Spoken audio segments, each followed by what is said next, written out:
Hey, this is Madison. Let's install the Paint Tube Loopy line. Before starting, I made sure to sweep and mop the floors really well. A clean surface helps the image stick properly. First, I'll cut apart my images. Next, I'll plan the placement for the paint tube. Don't worry, we include a layout guide to make this step easy. I'll start with applying this line first, using tape to hold it in place.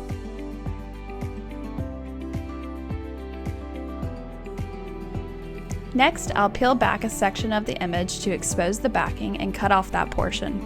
Then I'll press the exposed part of the image onto the surface. Once it's secure, I can remove the tape and the rest of the backing to apply the shape smoothly.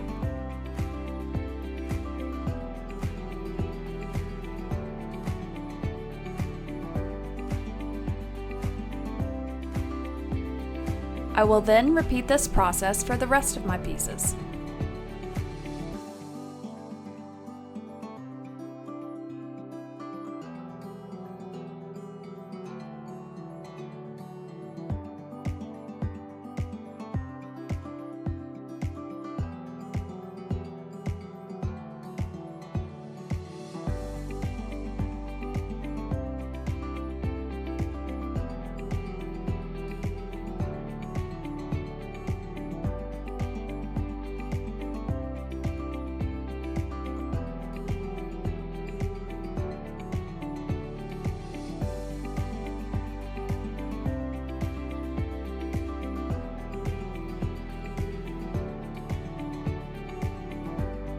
And that's it. See you next time.